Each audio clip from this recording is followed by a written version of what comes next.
So we're gonna do 7 fellings here, and we've had some people request us to do some felling demonstrations, and so we've got ample opportunity here.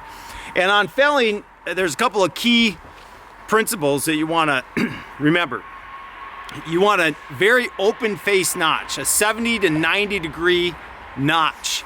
And the reason for that is, as the tree's falling over, that hinge is what holds it from side to side and gets it to directionally fall where you want it to fall. So if the notch closes early, that hinge is gonna break early. And if the tree is still orientated, at a 45 degree or higher angle when it closes, it can go dramatically left or right. But if they've got a really open face notch, that tree is all the way on the ground before the hinge completely breaks. And so we have holding wood all the way through the fall. That's a key principle. And then when you're cutting that open face notch, you want a clean apex. The apex of a notch is right at the corner where the 2 lines meet. And you want that completely clean. You don't want that overcut one way or the other. If you overcut it, that overcut, that little kerf, about a 3/8 kerf, is gonna close. That is your notch.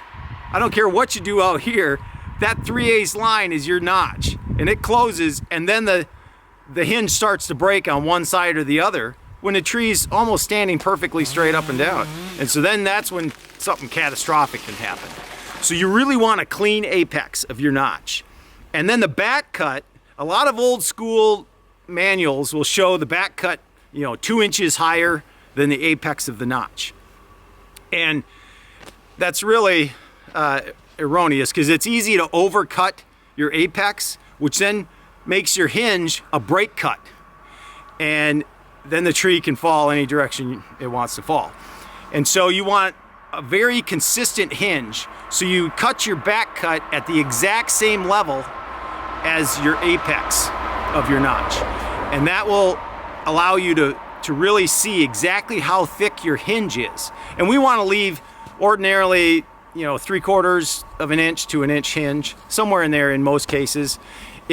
If you're just taking a piece of wood off with a hinge, it can be very, very thin. But with a whole tree, you want at least, 3/4 of an inch or an inch.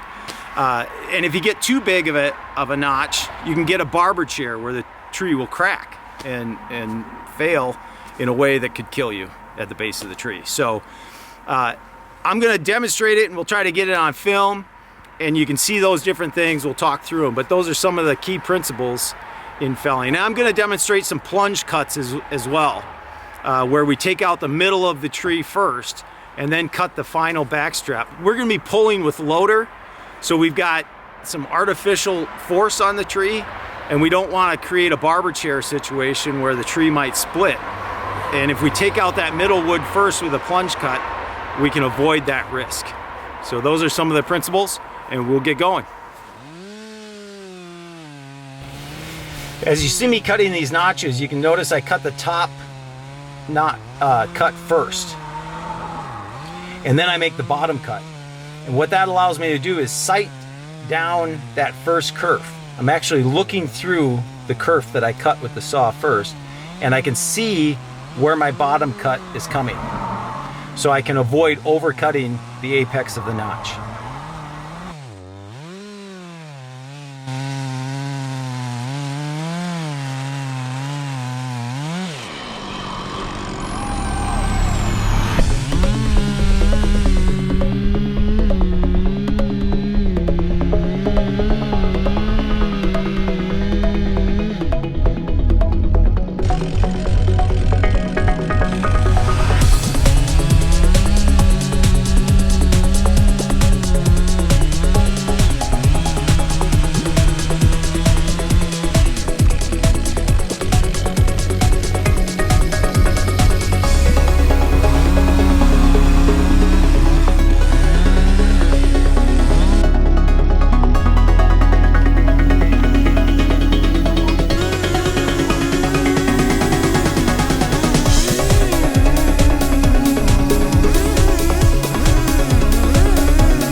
talked about making plunge cuts before, and ordinarily when we're pulling with a machine, we always plunge cut the middle out first and establish our hinge.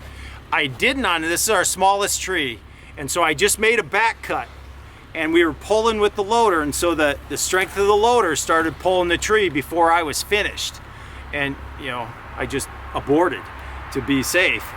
But you can see this tore quite a bit shard out of there, and this is probably the step right before a barber chair. And a barber chair is when the tree splits up the middle and then hinges maybe at 10 feet. And so you got a 10-foot stick sticking out the back and the tree's falling, and then it falls off, and I'm probably not getting out of that 10-foot radius. So a barber chair is really bad. But this was a good example of what can happen when you have force. And of course, a heavily leaning tree creates that force, or if you put a machine on the pull, you're creating an artificial force. And so there's a lot of tension wood on the back, and this can split before you're done.